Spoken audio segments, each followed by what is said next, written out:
Carinhato. Em declaração da bancada do Progressistas, vereador Caleb Garbi.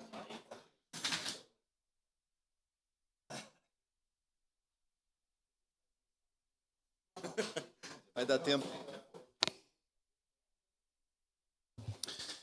Senhor presidente, nobres pares, eu estava me segurando aqui para não precisar ter que usar a declaração de líder, mas ouvi algumas coisas aqui que não tem como a gente deixar passar, porque a gente deixa o vereador Bortolli aí, depois fica o dito pelo não dito, né? Primeiramente, eu acho que a gente tem que separar inchaço de máquina pública com relação à assistência social para quem de fato precisa. A gente sabe que o Brasil tem pessoas que precisam de fato e dependem do dinheiro do Bolsa Família, e eu acho que o mérito da discussão não é esse. Inclusive, vereador Lucas Carenato, também acho que não é apropriada a postura, às vezes, quando se critica de maneira imparcial, ainda mais representando uma instituição que é a política. Então, devo concordar em alguma medida com isso, mas tem que separar atendimento de vulnerabilidade social com populismo, que é o que é feito por esse governo muitas vezes. Por exemplo, agora a questão da conta de luz. Quem é que vai pagar a conta de luz, vereador Bortola, para esses que vão receber isenção ou diminuição da taxa? Vai doer no bolso de quem?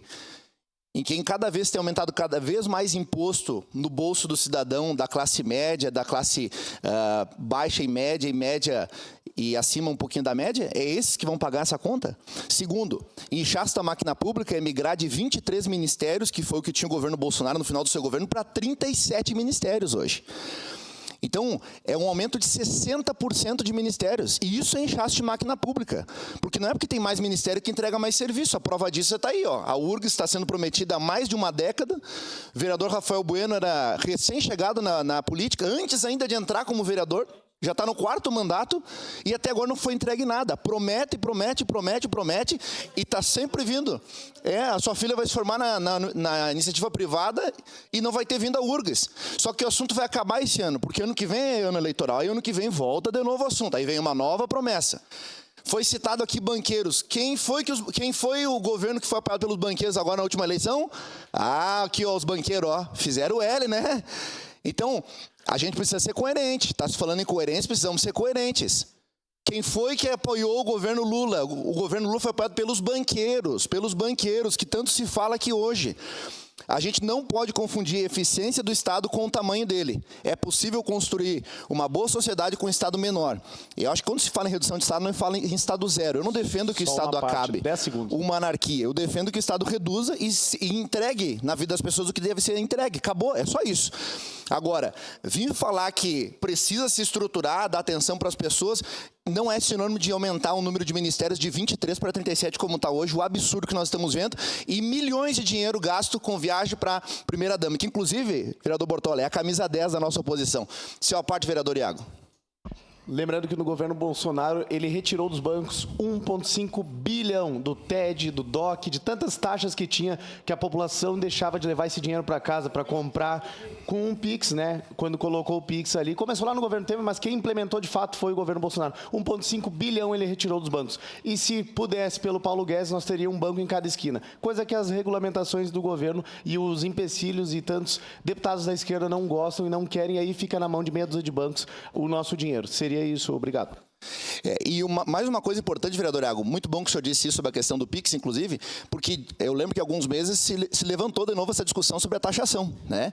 E o governo recuou, primeiro começou dizendo que era fake news, depois recuou de uma medida que tinha adotado por conta de um vídeo na rede social que cruzou aí os 330 milhões de visualização do deputado federal Nicolas Ferreira. Então, aí a gente entra numa outra seara, que é a regulamentação de redes, etc., mas enfim. Agora, outra questão que foi levantada aqui, é dinheiro público que vai ser usado no porto e no aeroporto, não é dinheiro da iniciativa privada. Mas quem foi que levantou essa pauta? Será que foi o governo federal, de fato, que levantou essa pauta? Seu à parte, vereador Bortola. Vereador Caleb, é bom relembrar é viver, como diz o outro, né?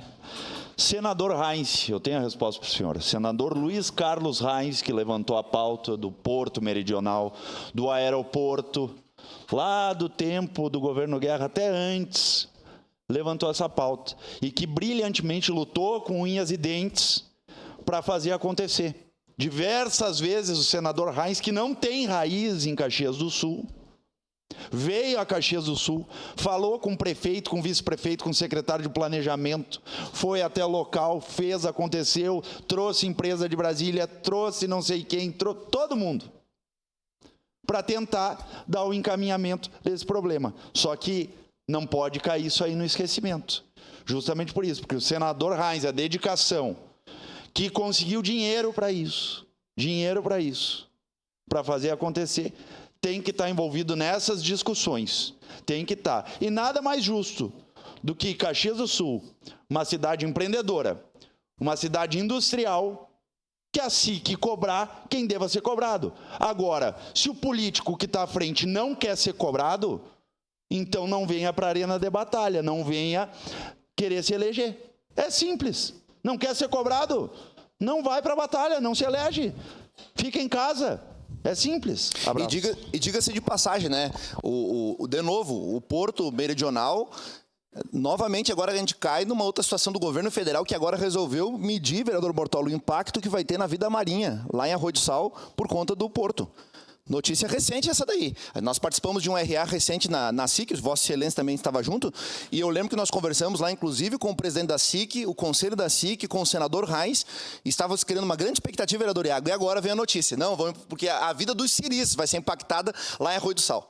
Veja só, quando o retrocesso se torna bandeira política, é um problema, porque quando não se quer avançar, você consegue criar um monte de ministério, de cargo ineficiente, que não compra de fato a necessidade das pessoas. Prova disso, qual é o ministério que está tratando do rombo de bilhões do INSS? Até agora nada. 48 horas, 24 horas, 72 horas, ninguém deu resposta de nada, porque não fazem parte do curral eleitoral, não conferem votos. Idoso, depois de uma certa idade, não é mais obrigado a votar. Então, esse voto não é cativo e não é garantido.